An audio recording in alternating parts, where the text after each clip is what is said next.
Hi hello friends, ಎಲ್ಲರಿಗೂ ನಮಸ್ಕಾರ. Welcome to Dishant log. ನಾನು ನಿಮ್ಮ ಕವಿತಾ. ಇವತ್ತಿನ ಈ ವಿಡಿಯೋದಲ್ಲಿ ನಾವು ದೇವರ ಸಾಮಗ್ರಿಗಳು ಅಂದರೆ ತಾಮ್ರದ ಐಟಮ್ಸ್ನ ನಾವು ಹೇಗೆ ವಾಶ್ ಮಾಡೋದು ಅಂತ ನೋಡೋಣ. ನಮ್ಮದು ಇಲ್ಲಿ ಸ್ವಲ್ಪ ಉಪ್ಪು ನೀರು ಆಗಿರೋದ್ರಿಂದ ನಾನು ಡೈಲಿ ವಾಶ್ ಮಾಡಿದ್ರು ಇದೇ ಥರನೇ ನನಗೆ ತುಂಬ ಕಲೆ ಆಗಿಬಿಡುತ್ತೆ. ನೋಡಿ ಎಷ್ಟು ಕಲೆ ಇದೆ ತಾಮ್ರದ ಐಟಮ್ಗಳೆಲ್ಲ. ಸೊ ಹಾಗಾಗಿ ನಾನಿವತ್ತು ಒಂದು ಬೇರೆ ಪ್ರಾಡಕ್ಟ್ನ ತರಿಸ್ಕೊಂಡಿದ್ದೆ. ಅದು ಹೇಗೆ ವರ್ಕ್ ಆಗುತ್ತೆ ಅಂತ ನಾನು ಆಲ್ರೆಡಿ ಒಂದ್ಸರಿ ಯೂಸ್ ಮಾಡಿ ಈ ವಿಡಿಯೋನ ಹಾಕೋದ್ರಿಂದ ನಿಮಗೂ ಯೂಸ್ ಆಗುತ್ತೆ ಅಂತಂದು ಹೇಳ್ಬಿಟ್ಟು ಈ ವಿಡಿಯೋನ ಮಾಡ್ತಾಯಿದ್ದೀನಿ. ಅದು ಯಾವುದೂ ಅಲ್ಲ, ಹ್ಯಾಪಿ ಪ್ಲಾನೆಟ್ ಅವರ copper bronze and brass cleaner ಅಂತ.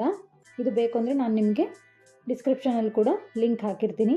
ತುಂಬ ಚೆನ್ನಾಗಿ ವರ್ಕ್ ಆಗುತ್ತೆ ಫ್ರೆಂಡ್ಸ್. ಇದು ತುಂಬಾ ಯೂಸ್ ಆಗುತ್ತೆ. ಅಂದರೆ ತುಂಬ ಯೂಸ್ ಮಾಡಬೇಕಾ ಅಂತಲೂ ಇಲ್ಲ.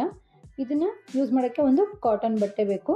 ಅದನ್ನು ಈ ಥರ ಫೋಲ್ಡ್ ಮಾಡಿಕೊಂಡು ಒಂದು ಪ್ರೆಸ್, ಜಸ್ಟ್ ಒಂದು ಪ್ರೆಸ್ ಇಷ್ಟಾದರೆ ಸಾಕು ಒಂದು ಐಟಮ್ನ ಕ್ಲೀನ್ ಮಾಡೋಕ್ಕೆ.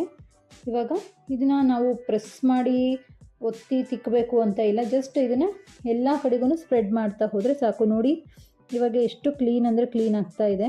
ಅದು ಎಷ್ಟು ನೀಟಾಗಿ ಇದಾಗುತ್ತೆ ಅಂತಂದು ಹೇಳಿ. ತುಂಬ ಯೂಸ್ಫುಲ್ ಇದೆ, ತುಂಬ ಚೆನ್ನಾಗಿದೆ. ಆಮೇಲೆ ಹಬ್ಬ ಹರಿದಿನಲ್ಲಂತೂ ತುಂಬಾ ಕಷ್ಟ ತಾಮ್ರದ ಐಟಮ್ ಪೂಜಾ ಸಾಮಾನುಗಳನ್ನ ಕ್ಲೀನ್ ಮಾಡೋದು.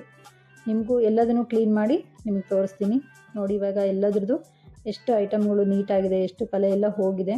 ಸೊ ನಿಮಗೂ ಇದು ಇಷ್ಟ ಆಗಿದೆ ಅಂದ್ಕೊತೀನಿ. ಬೇಕಿದ್ರೆ ಡಿಸ್ಕ್ರಿಪ್ಷನಲ್ಲಿ ನಾನು ಲಿಂಕ್ನ ಹಾಕಿರ್ತೀನಿ, ನೀವು ಬೇಕಿದ್ರೆ ಪರ್ಚೇಸ್ ಮಾಡ್ಕೊಳ್ಳಿ. ತುಂಬ ಚೆನ್ನಾಗಿದೆ. ಈ ವಿಡಿಯೋ ನಿಮಗೆ ಇಷ್ಟ ಆಗಿದರೆ ಲೈಕ್, ಶೇರ್, ಕಾಮೆಂಟ್ ಮಾಡಿ. Thank you. ಬಾಯ್.